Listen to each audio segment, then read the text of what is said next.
Hello, welcome to Simple Life Philosophy. I'm your host, Ed Raby.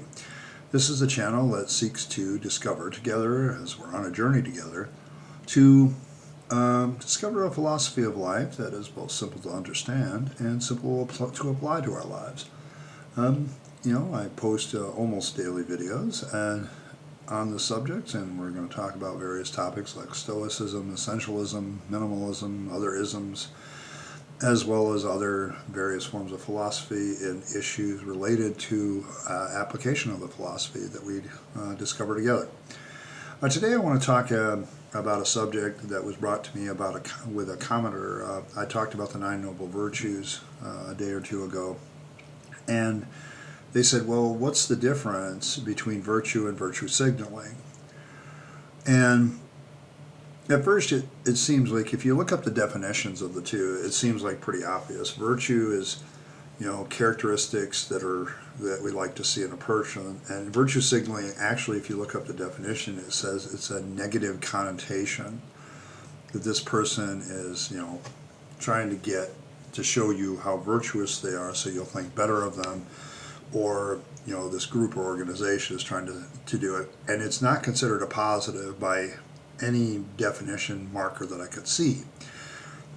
So it would seem like that it's obvious, but I think the more important question for us is, how do I know the difference between when I am actually pursuing virtue and when I'm just virtue signaling? And I think the real issue comes down to, several factors. I think there's about three factors I think you can use to test, hey, am I actually pursuing virtue here, or am I just virtue signaling? I think the first thing that you need to understand, that the difference between the two is, one, pursuing virtue is internal. It's a focus on oneself, and external is focus on others. In particular, the pursuit of virtue is about changing yourself, and the other one is about changing the opinions of others about you. And so if your focus is more about, I need to build character in my life so that I'm a better person, the focus needs to be internally. Now, focusing on yourself is not necessarily a bad thing. It really comes down to what is it you're focusing on yourself for. Being a little selfish actually has some benefits to the rest of us. I mean, if you take care of yourself, if you help yourself, then you're not a burden to others. In fact, that's kind of the whole idea of self-reliance as a virtue, is, going forward with yourself. Whereas virtue signaling is focused on others, and it's more focused on how others perceive you. And as a Stoic, we can understand that we really don't have control about how others perceive us. And so virtue signaling goes off our list because we're really not interested in necessarily what people think about us, because we can't control that. When people say, oh, I don't think you're a very good person, my response is, well, I can't control what you feel about me. But I'm also not going to do anything that makes them change their opinion. I'm not going to virtue signal, like, look at my virtue here and how you can think about better of me. I think the second thing is the attitude is different. I think those that are pursuing virtue are very humble about it. Now, humility is a real tricky thing, because the moment you start bragging about how humble you are, you're not humble anymore. But there is a humility to the pursuit of virtue, because what you're saying is, I'm at this level with my courage and I want to be here. The whole goal of pursuing virtue is not to be, a person that everybody loves. It's to be a better person as you go forward. You want to be a better person today than you were yesterday. You want to be a better person tomorrow than you were today. You want to develop character in your life, and that is the pursuit of virtue. Virtue signaling doesn't give two shits about whether you're a better person. They just want everybody to think that you're a better person. And we're going to take this action to make everybody think more positively us, or we're going to take this action so people know, hey, I'm on your side, you don't have to attack me. which I think is a way a lot of companies virtue signal these days. I think a good example is every time LGBTQ Pride Month comes along, all these companies will change their logo to rainbow colors, which more power to them. But here's the problem: if you ask that same company, well, what your corporate offices in, say, the Middle East, are you doing that there too? And the answer is invariably no.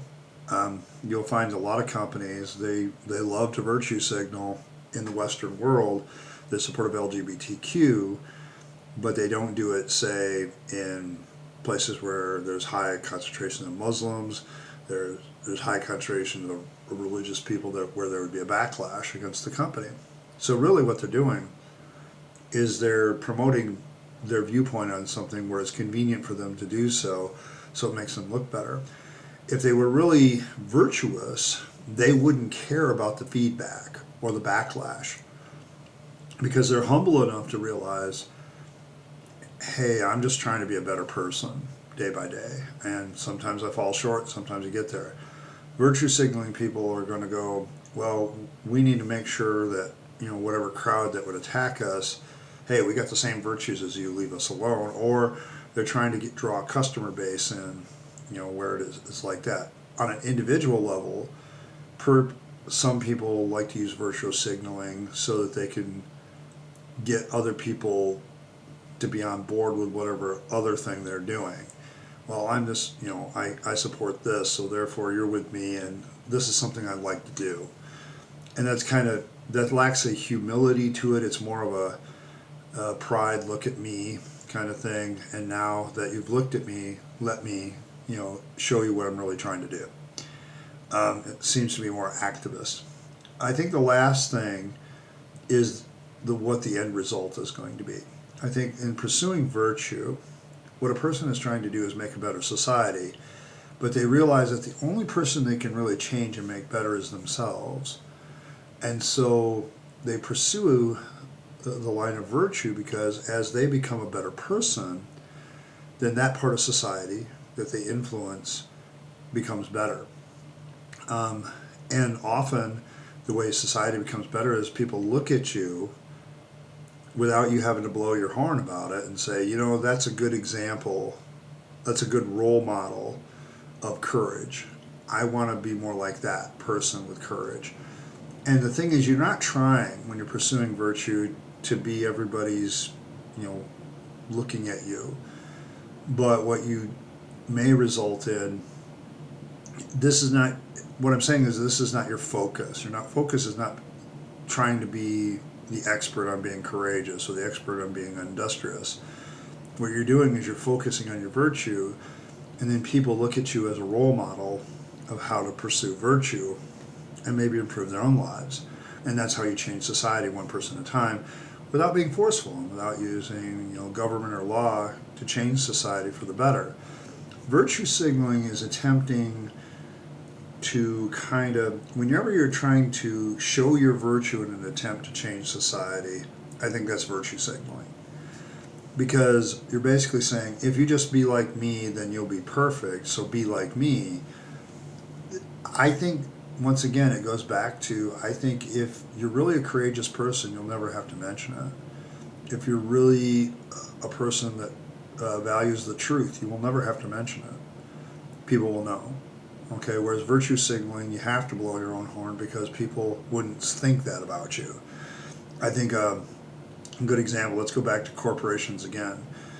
If a corporation is constantly going on about how well they treat their employees and how well they pay them and so on and so forth, but they never give you any numbers, they're virtue signaling. Because if they're a good company, good companies to work for don't have to tell people what a good company they are to work for. I guess that's my point. And if you're a person who is a good person, then just be a good person. You won't have to say anything about it because other people will. You won't have to blow your own horn. Have enough humility to realize that the pursuit of virtue, whether you get any credit for it or not, is better than getting recognized. Virtue signaling is all about getting recognized for your virtue. And that's not something we want as a simple philosophy of life, because it's not very effective. the big thing, the difference between pursuit of virtue and, in my opinion, virtue signaling is effectiveness. When you virtue signal, you're just going to be a divisive person. You're just going to be a person that's controversial. Whereas if you follow virtue, you may still be controversial, but nobody's going to deny your character. And other people are going to brag on your character without you having to say a word about it. And I think that's the big thing for me. That's the big difference in whether or not am I pursuing virtue or am I kind of blowing my own horn. The big thing is I want to blow my horn anymore. I just want to pursue being a courageous person, and when I take courageous actions, people will note it. And maybe I'll become an example of courage to them, and that'll better society. But I don't need the pat on the back. The biggest thing in pursuit of virtue and a simple philosophy is stop worrying about what other people think of you. Pursue these things because you need to pursue them because they're good for you and they're good for people around you. And you just have to trust that that's the case sometimes, that it works, because it does work. And you have to stop saying, oh, I wish people would recognize. People aren't always going to recognize when you're good. But the goodness that you do will still be good, whether it's recognized or not. That's just kind of some of my thoughts on the differences between virtue and virtue signaling and how it can apply to us personally. I hope you've enjoyed the video. Thank you for stopping by. I appreciate every like, share, subscribe.